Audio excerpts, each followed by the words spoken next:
Got a 2008 E92 M3.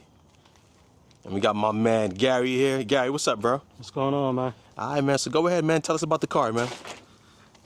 All right, so like you said, it's a 2008 E92 M3. One of the best iterations of the M3 as far as I'm concerned. What you're looking at right now, full carbo project, carbon fiber plenum, got the intake elbow, intake airbox lid, had the powder coat, the valve covers yellow, got an Auto Technic oil cap, carbon fiber as well. She's a little dirty right now, but I'm trying to get her together. Nah, this isn't the NRW valve cover, right? No, it's not the NRW valve covers. I did these before NRW had came out with theirs. I'm thinking about changing them out. Actually thinking about maybe revamping this whole thing and doing a supercharger. All right, Haven't cool. quite decided yet. I know the intake noises on this joint is crazy. Oh yeah, man, it's great. Paired with Turner Motorsports test pipes, Meister Shaft GT2 exhaust. Nah, this is a wrap. Yes, it is wrapped. Original color of the car is Interlagos blue. I ran that for a few years. I just wanted to change it up for a little bit. So Yeah. Sunflower yellow, 3M wrap. Sunflower yellow? Sunflower yellow. Yeah, hey, man, this joint is beaming in the sun right now. I ain't gonna lie to you. As bright as possible. You ain't loud, you ain't living. So, full carbon fiber aero. Got the BMW M Performance spoiler, RW carbon diffuser, Mode carbon side skirt extensions, the Mode carbon two-piece front lip. Also, HRE FF01 wheels, had those powder coated charcoal gray, kind of wanted a dark color. Behind that you see I've got the retrofit for the Porsche Cayenne, big brake, Brembo kit. That's about it outside of it aesthetically. Oh, sequential side markers, sequential tail lights from Bay Optics. And these are the BAV group headlights, right? BAV group headlights. I've got the CSL yellow, switches back to the white, the carbon fiber LED eyebrow, full color shifting, demonized as well. Let me hit this. I turn them on for you. You guys see what that man, looks go ahead, like. Let's turn them on for the people, man. Pretty clean whip, man. Appreciate it. Appreciate it. I see the demon eyes. Okay. So now, did you have any issues with the install or any kind of condensation after install, or? The install was a little trying. In defense of BAV Group, I bought some used headlights, so not completely their fault, and UPS was a little rough on them, so. And the car is a manual. Yes, I'm absolutely. digging that. 6-speed, wouldn't have it any other way. Save the manuals, yes, no DCTs over here. No DCT. No DCT, huh? Can't do that. Carbon fiber, dry carbon fiber steering wheel, you know, something that I felt like was gonna bring out the interior pretty well. Yeah. Actually thinking about doing either a set of Recaros, or I really do like the F82 conversion that you see people doing, putting the F82 seats in the E9Xs. So that's also. I mean, yo, I've always been a fan of it, man. Honestly, so I kind of don't know how, cause I'm a shorter dude, right? So for me, I think it will fit for me. Like, you're obviously a little bigger than me, right? So, like, do you think the lumbar support would be what you needed? Would it be a little uncomfortable? What's your honest opinion? I actually like the lumbar support on the F82 seats. Okay. Also, I'm told, I don't know, I haven't sat in them in an E92 or E90X yet, but I'm told they sit a little lower, which is what I like. Now, you did ride in the F80 yesterday now, right? So what did you think about the F80 seats? Oh, I loved them. Okay. The second I sat in them, I was like, yeah, I think this is the way I'm going to go. So, yeah, they came out, definitely an awesome mod that I think I'm going to try to get done sooner than later. Yeah.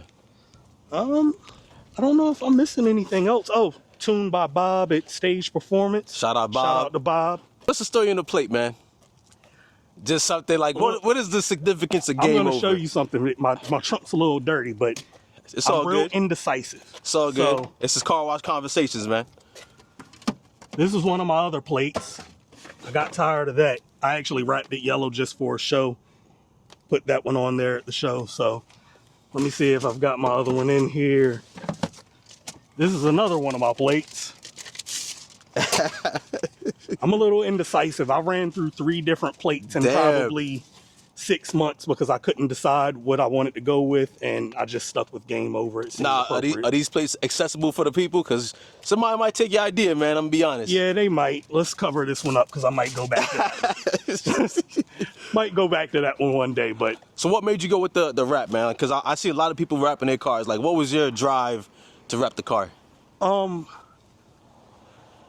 So anybody that knows me knows I'm really into sneakers. Yeah. And the louder, the better. I like loud, bright colors. I feel like it draws attention. So I just felt like that blue, it was cool. It's a great original color. Yeah. But I just wanted something like a loud color, something I knew if I'm driving down the highway is going to catch the attention. And yellow was it. In fact, I've got to put this disclaimer out because he'll probably see it. Shout out to my boy Carson, Ace Ducey on Instagram. He was actually supposed to wrap his E90 this color, and I stole it from him. Hey, Carson, I'm sorry, man. Sorry, bro. You know, you've got a rare color as it is, so it's all good. So, Gary, man, I got a question for you, man. What got you started in cars? Like, what was your first car, man? Oh, man, my first car was, I believe it was an 87 Oldsmobile Tornado. Damn. I'm sure most of our viewers probably have never even heard of that car. Didn't have any catalytic converters on it. Sounded like a race car. Yeah. I drove it like a race car.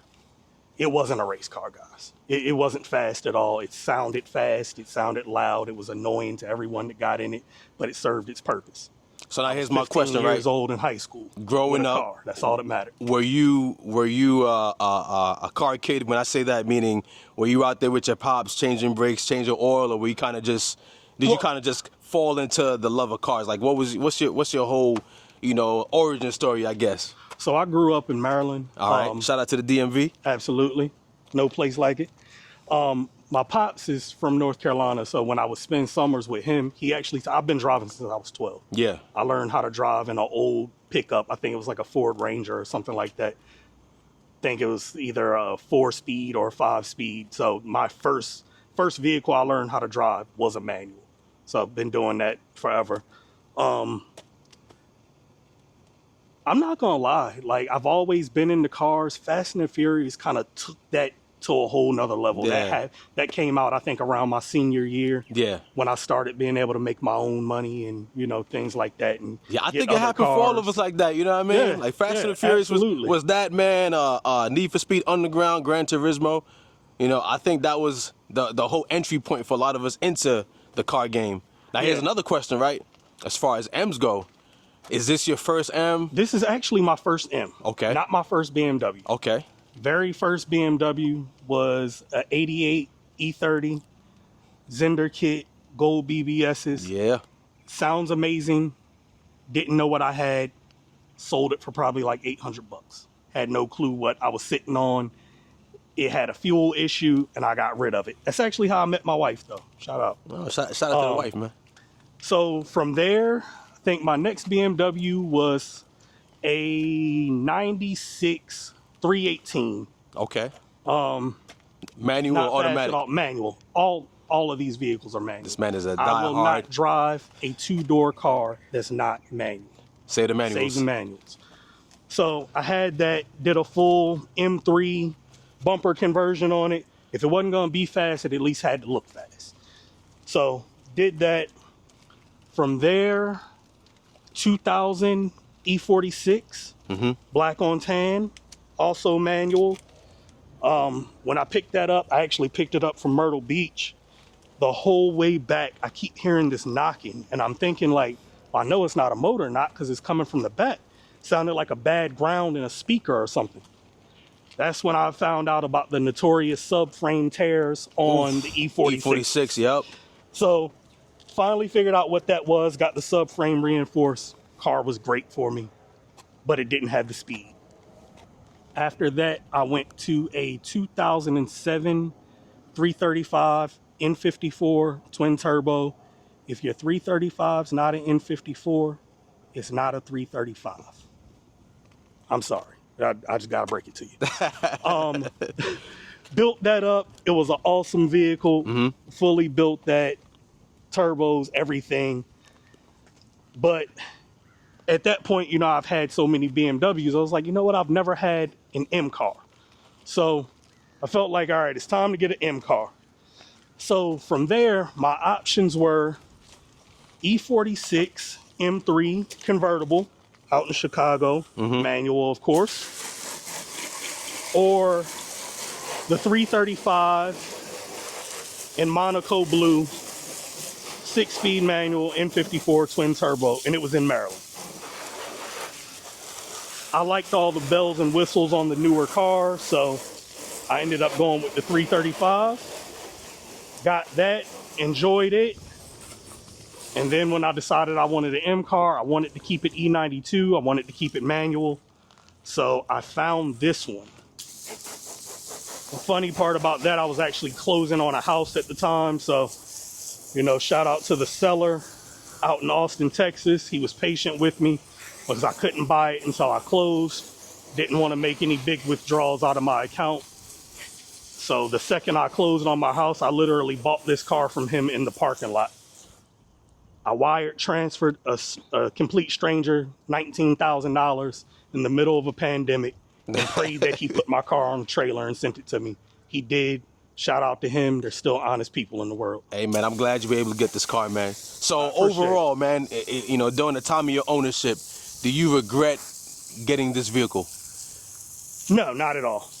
No regrets whatsoever. Like I said, she's been good to me. Very Never reliable. left me on the side of the road. That's right. We done Impact a couple years, you know, so I know you went out this year with it at Impact. Yeah. Shout out Impact. I've driven this thing from New York to Florida. No check engine lights. Hasn't broken down on me. Doesn't go into limp mode. You know, that's M54 problems, but, you know, haven't had that issue with the M. It sounds absolutely amazing. I don't think you'll ever find another M car that sounds as good as the S65. That's just my personal opinion. Now, granted, there are faster BMWs, M3s out there, Absolutely. M's overall, but the sound, man, they got it right. Absolutely. I wish they would have gave us a little more torque, but you know, it is what it is. I know you can't have everything, I guess. I know you plan on doing the supercharger in the very near future, so yeah, look forward to that. But yeah, man, so dude, that's pretty much it. Till next time, I hope y'all liked the video. Enjoy the walk around, kind of the car wash convo with my man Gary. And this, you know what? This is Drivers Network, man. This is what we do. All right, peace.